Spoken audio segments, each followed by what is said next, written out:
Assalamualaikum warahmatullahi wabarakatuh. Untuk teman-teman, hari ini kita senang sekali kita punya satu pelatih paling sukses, paling hebat, paling prestasi di Indonesia. Kita punya tamunya Coach Rahmat Darmawan. Terima kasih untuk punya waktu untuk sharing sama kita, Coach Rahmat Darmawan. Sama-sama Coach Pikal, terima kasih juga dan salam hormat saya untuk semua coaches yang ada di Indonesia. Salam olahraga, sehat selalu. Terima kasih. Untuk teman-teman mungkin yang tidak tahu masih terlalu muda atau bagaimana, Coach Rahmat punya prestasi luar biasa. Dia sudah pernah 2 kali juara Liga Indonesia dengan FC Sriwijaya, dengan PS Persipura jadi juara Liga. Dia sudah 3 kali menang Piala Indonesia Cup dan dia juga masuk final SEA Games. Dia masih 2013 nggak salah, cuma penalti kalah kita sama Malaysia. Ini berarti memang luar biasa dan punya pengalaman panjang sekali. Dia pernah latih berapa tim profesional, saya sebutkan aja: Persikota, Persipura, Persija, Sriwijaya, Timnas U23, Pelita Jaya, Arema, Persebaya, T-Team, Liga Malaysia, Mitra Kukar, Tira, Persikabo, dan sekarang lagi kerja di Madura United. Sangat banyak pengalaman. Terima kasih sekali lagi Coach Rahmat. Saya mau mulai sama pertanyaan pertama. Minta tolong Coach Rahmat kasih 3 tips untuk pelatih muda bisa jadi sukses, dan apa jadi definisi sukses untuk pelatih muda?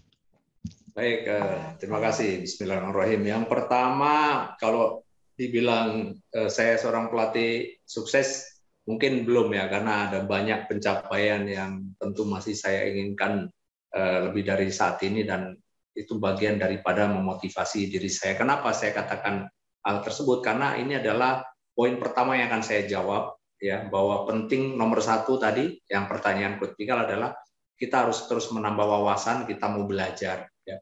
Mau belajar tidak sampai pada tahapan sekarang. Mungkin Coach Pikal dan saya sudah mengenyam banyak kursus dan sekarang ada di satu level lisensi yang mungkin tertinggi di sepak bola. Tapi apakah itu cukup? Tidak. Kita akan dan harus terus mengupgrade kemampuan melatih kita, karena sepak bola juga akan terus berkembang. Sepak bola itu dinamis seiring dengan perkembangan teknologi, perkembangan zaman yang semakin maju. Dan tentu akan berbeda mungkin di 5 tahun atau 6 tahun yang akan datang. Dan kalau kita tidak terus mengupgrade kemampuan kita nggak mau belajar, ya pasti kita akan jauh tertinggal. Ya, contoh sekarang atau dulu kita sering mengenal satu skema 352 dengan beberapa tugas, tapi itu 10 tahun yang lalu berbeda dengan 352 yang diperankan oleh para pemain di lapangan ketika mereka menghadapi situasi yang sulit dan bagaimana kerja mereka dengan dan tanpa bola. Itu sesuatu yang berbeda. Jadi nomor 1, kita harus punya kemauan untuk kita terus menambah wawasan kita di ilmu sepak bola. Belajar. Belajar. Yang kedua, saya pikir perlu kita punya komitmen, ya. Komitmen yang keras dalam hal apapun, karena terutama di dalam filosofi kita bermain sepak bola atau menjadi seorang pelatih, karena menjadi seorang pelatih itu nggak mudah, nggak langsung kita akan menemui sukses di sana. Butuh perjalanan panjang sekali, butuh dari kita punya komitmen yang kuat bagaimana kita menekuni profesi ini, menekuni passion kita ini dengan penuh kesabaran, dengan penuh kedisiplinan, dan tentu saja semua hal yang akan nantinya menjadi tujuan kita itu harus dilakukan dengan komitmen 100%. Jangan kita kemudian dapat kegagalan, terus kemudian kita ragu, kita berubah kepada hal yang lain, ya kemudian kita nggak fokus. Jadi butuh fokus, butuh komitmen pada apapun setiap yang kita lakukan. Yang ketiga, saya tentu dan kita semua harus kerja keras untuk itu. Nggak ada sebuah sukses, sebuah keberhasilan yang kita tidak mau bekerja keras. Kita harus betul-betul curahkan pikiran kita kepada profesi kita. Sama ketika saya menjabat dulu pernah sebagai seorang, ketika saya ada di lapangan, ya saya tinggalkan atribut kemiliteran saya harus fokus kepada apa yang saya tekuni pada saat saya melatih. Karena berbeda sekali konteksnya pekerjaan saya sebagai seorang prajurit dan ketika saya di lapangan. Kalau aplikasi sifat-sifat keprajuritan semua saya terapkan di dalam saya melatih, tentu tidak akan berhasil ya, karena sepak bola itu butuh banyak hal yang berbeda dengan tugas dan kewajiban seorang militer. Jadi butuh kerja keras di sana, butuh konsentrasi untuk setiap pelatih dan percaya diri, jangan pernah minder ya, dan itu buat saya menjadi sesuatu yang sangat penting. Ya. Nah, terima kasih Coach Rahmat sharing. So harus punya komitmen 100%, harus belajar, ya kan? Never stop learning itu temanya. Itu memang berapa kunci. Terima kasih Coach Rahmat. Yang pertanyaan kedua, apa masukan misalnya ada anak SSB, dia datang ke Coach Rahmat dan dia bilang, "Om, Coach, saya mau jadi pemain profesional, saya mau main timnas." Apa kita bisa bilang ke anak SSB seperti ini?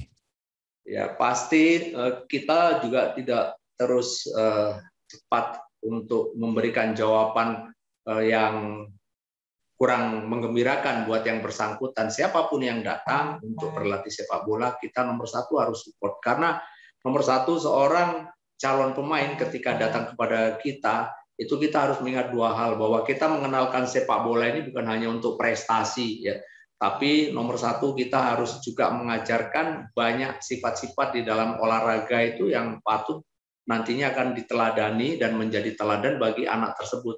Contoh, bersosialisasi, dia akan ketemu dengan teman-temannya, dia akan sama-sama bisa membangun sikap kebersamaan atau rasa kebersamaan, dia membangun sikap kekompakan, bagaimana dia harus menahan atau tidak boleh egois di dalam sikap kesehariannya, dan itu harus kita support untuk si anak bermain sepak bola.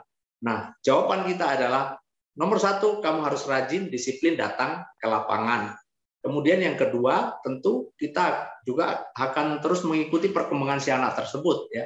Dan kita juga harus dukung, kita support 100%. Soal nanti anak itu akan jadi pemain nasional atau tidak, paling tidak suksesan kita adalah kita bisa membawa anak ini menjadi anak yang baik, anak yang mengerti bagaimana kehidupan di sekitar kita ini butuh sifat-sifat, butuh respect yang sangat kita butuhkan, ya, butuh sifat fair play yang tentu sangat penting di dalam keseharian kita. Jadi kita beri jawaban yang sangat wise kepada si anak untuk bahwa kamu akan bisa menjadi pemain sepak bola itu dengan cara kamu latihan yang rajin, kamu disiplin, dan kamu harus serius untuk memenuhi hal tersebut.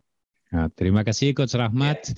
Memang penting untuk berlatih, untuk SSB juga tahu bukan semua jadi pemain timnas, tapi dia belajar banyak hal yang lain seperti tadi Coach Rahmat bilang. Jadi anak baik, jadi manusia baik, punya banyak teman, jadi sehat dan segala seperti itu ya. Oke. Coach Rahmat, saya tadi sudah cerita tema kita memang to the point, pertanyaan dari pelatih ke pelatih. So sekarang kita agak ke sedikit teknis dan saya mau tanya Coach Rahmat, kelihatannya tolong koreksi misalnya saya salah, suka tim dia main asosiatif, main ball possession based. Misalnya betul, saya ingin atau kita ingin tahu kenapa pilih system of play itu dan apa lebihan system of play itu untuk Coach Rahmat? Ya, jadi boleh mungkin saya sedikit ke belakang Coach Pikal. Saya dulu dipelatih sangat lama dan saya berada di klub yang sangat lama itu di Persija, dan pelatihnya itu kebetulan Om Hindarto almarhum. Itu mengajarkan banyak sekali sepak bola dengan bagaimana sebuah tim bisa menguasai bola selama mungkin. Ada banyak latihan-latihan yang diberikan kepada kita pada saat itu. Nah, pada saat saya di Persija itulah saya mulai dikenalkan dengan ilmu-ilmu melatih atau cara bermain sepak bola yang selalu ada dua hal yang disampaikan. Kapan kamu bermain dengan aman, kapan bermain dengan berani mengambil resiko. Nah, bermain aman tentu saja kita jangan kehilangan bola. dengan kita hanya memberikan passing kepada teman kita, sederhana kita bermain, kalau orang bilang sekarang simple play. Kemudian yang berikutnya, kapan kita berani mengambil risiko. Nah, mengambil risiko yang dimaksud oleh beliau adalah ketika kita sudah memasuki zona lawan, disitulah gunakan skill kamu, keterampilan kamu untuk kamu berani ambil risiko. Bahkan dulu dominan kita disuruh melewati lawan, disuruh melakukan gerakan penetrasi, ya, karena dulu memang sangat mungkin berbeda ya dengan aturan permainan saat sekarang, di mana offside system tidak seperti sekarang. Kemudian juga ada banyak peraturan-peraturan yang mungkin merubah karakter bermain sekarang. Nah, tapi dari sanalah saya belajar bagaimana menikmati sepak bola, bagaimana sepak bola itu enak. Nah, akhirnya mindset saya sudah terbentuk dari pada saat saya bermain bersama tim saya ketika itu. Nah, saat saya kemudian melatih pertama kali, juga saya menjadi seorang asisten dari pelatih yang punya karakter of play atau dia punya filosofi asosiatif. Ya, ada Bang Sultan Harhara dan almarhum Haji Andi Lala. Beliau adalah orang yang mengedepankan bagaimana setiap pemain harus melakukan kerja banyak dengan menguasai bola. Walaupun ada beberapa strategi tertentu yang tentu tidak harus selamanya menguasai bola, tapi dominan di dalam setiap permainan itu kita menguasai bola. Nah, setelah itu saya memang menguasai filosofi asosiatif dengan tentu pemikiran saya adalah sederhana awalnya, Coach Pikal. Karena saya sangat merasa enak sekali kalau tim saya main menguasai bola. Saya dulu sangat tidak suka kalau tim saya kalah bola. Bagaimana lelahnya kita harus turun bertahan atau kita mengejar lawan dengan bola. Berbeda kalau ketika mendapatkan bola, lawan yang mengejar kita. Lebih capek kita mengejar lawan yang dengan bola, dan lebih tidak capek kalau kita melakukan permainan dengan kita menguasai bola. Ada banyak ide-ide kreatif yang timbul pada saat kita menguasai bola. Jadi itulah alasan saya pertama kali kenapa saya akhirnya memilih filosofi asosiatif ini sebagai filosofi yang saya mainkan. Dan ditambah lagi tentu dalam beberapa pertemuan saya dengan banyak tim, akhirnya saya makin yakin bahwa inilah sepak bola yang paling pas untuk tim Indonesia, ya, dengan cocok ya. Ya, ini menurut saya yang paling cocok dengan karakter para pemain-pemain sepak bola di Indonesia. Jadi itu coach alasan saya. Luar biasa Coach Rahmat, senang sekali kita dapat masukan dan punya pikiran sharing filosofi dari Coach Rahmat. Yang saya mau tanya sama Coach, 2 kali jadi juara di Liga Indonesia sama Persipura sama Sriwijaya. Apa yang kuncinya atau rahasianya untuk bisa jaga performance selama 1 musim? Ya, yang pasti memang yang paling tidak mudah itu adalah bagaimana menghadapi musim kompetisi yang panjang. 1 tahun itu, hampir 1 tahun itu merupakan satu kompetisi yang begitu panjang. Nah, di mana memang di dalam setiap perjalanan kompetisi itu biasanya akan terjadi fluktuatifnya beberapa hal yang penting di dalam syarat sebuah tim sepak bola itu bisa terus konsisten. Ya, kadang-kadang kita bagus di masa persiapan, tapi tiba-tiba kondisi fisik semua dapat, tiba-tiba mental pemain drop. Tiba-tiba ada masalah di luar non teknis, mungkin ada gaji yang terlambat, kemudian ada hal-hal lain di luar kerja teknis yang mengganggu. Nah, dan saya juga mengalami hal itu, bukan saya tidak mengalami, saya semua sudah sering sekali mengalami hal-hal seperti itu terjadi. Nah, cuma memang yang paling penting buat saya ketika kita ada masalah atau tidak ada masalah adalah kita terus berusaha selalu berkomunikasi bersama seluruh pemain. Karena penting artinya kita membangun sikap trust, ya, saling percaya. Kita percaya dengan pemain, pemain percaya dengan kita. Dan hubungan ini harus terus berlanjut di setiap momen dengan pemain, di setiap waktu dengan pemain. Bahkan kalau perlu sebagai pelatih, kita juga harus memerankan diri kita tidak hanya sebagai seorang coach, tapi sebagai kakak dari mereka, sebagai ayah dari mereka. Karena dengan demikian penting kita bisa mengambil hal yang lain yang didapatkan dari pemain tersebut.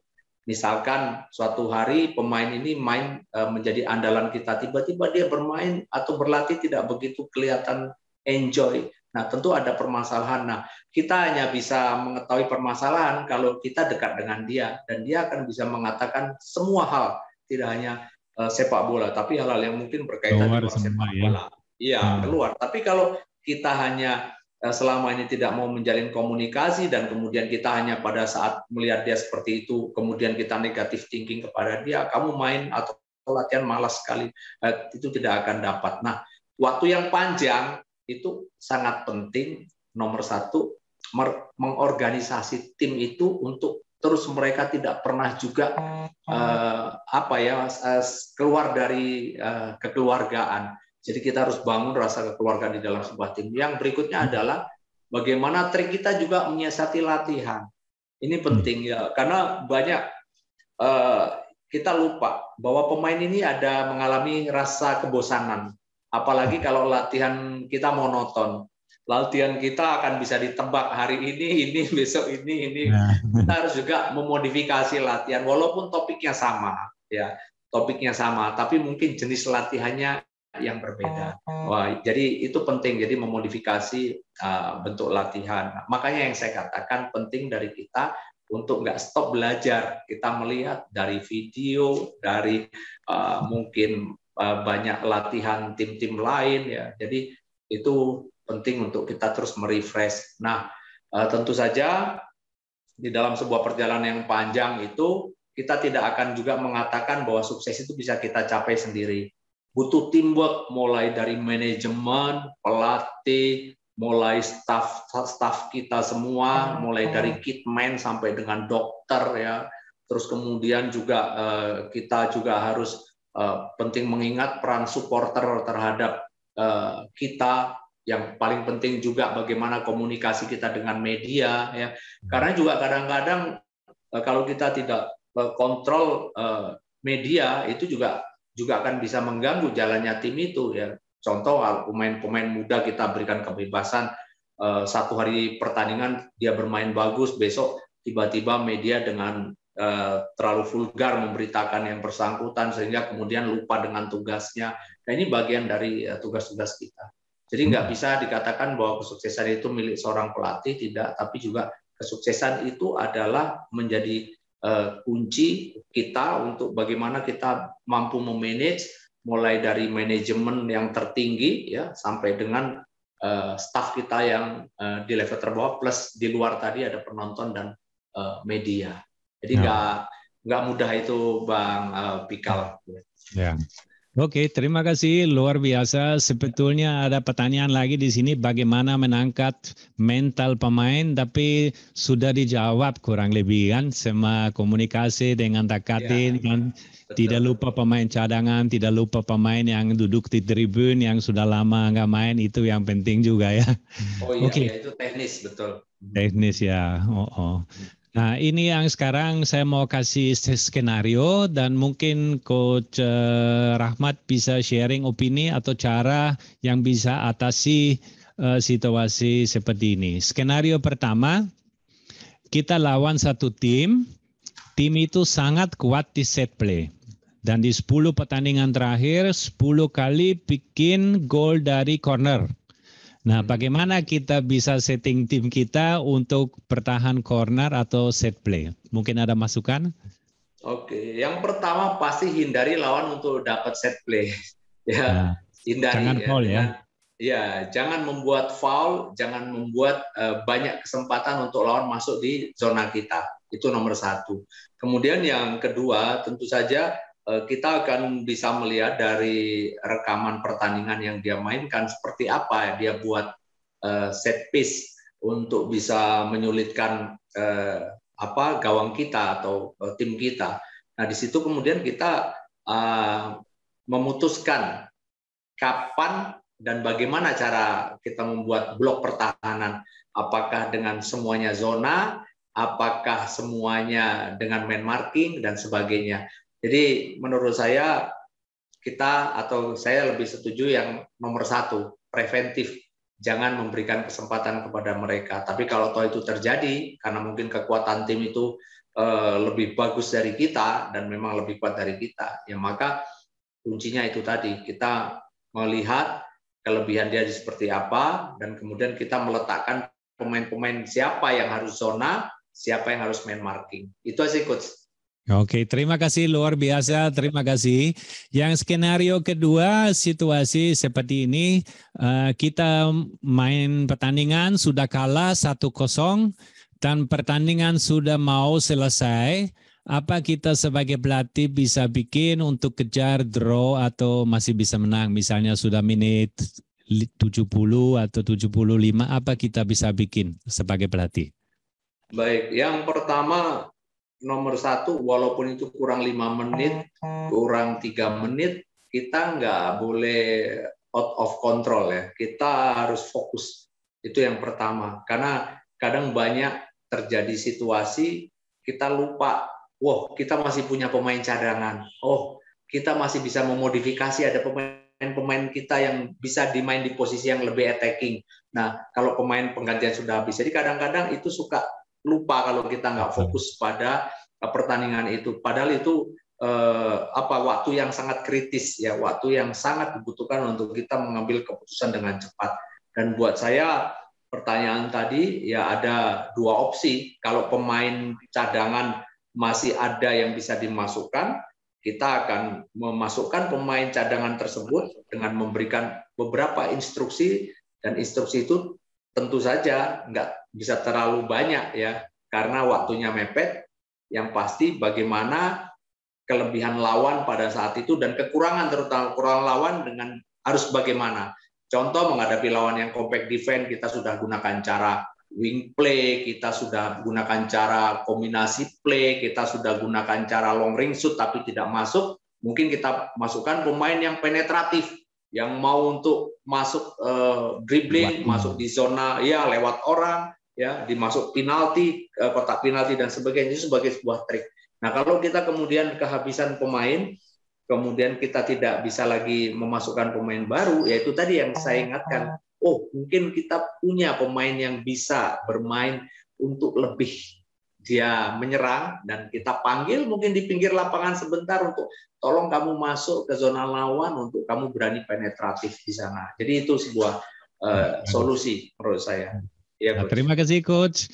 Luar biasa, memang kita dari coach ke coach cari yang teknis-teknis. Yang terakhir, yang skenario itu agak rumit. Yang coach satu teman-teman nanti lihat video harus benar-benar dengar itu.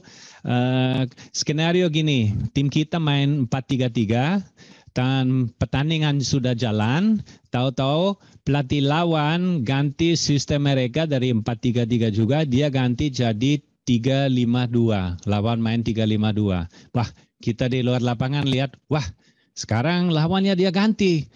Punya wingback naik itu. Apa kita bisa pikir, apa kita pikir sebagai pelatihnya di luar? Ya, nomor 1, Coach, kita harus dari awal ketika kita membangun sebuah tim, kita ajarkan kepada pemain-pemain kita ini sistem of play yang bervariatif. Jadi jangan cuma kita akan main 4-3-3, kemudian kita mengabaikan bahwa selamanya kita akan menghadapi atau lawan yang bermain dengan main 4-3-3 atau sistem play-nya sama. Enggak. Jadi saya selalu juga mengajarkan nomor 1 beberapa sistem of play kepada tim saya, tapi juga saya mengajarkan kepada tim saya bagaimana menghadapi lawan yang berbeda sistem of play. Jadi ketika dia main 4-3-3, kemudian lawan tiba-tiba merubah 3-5-2 supaya otomatisasi itu sudah jalan ketika nanti mereka menghadapi kendala seperti itu. Nah, tapi memang kadang-kadang tidak mudah.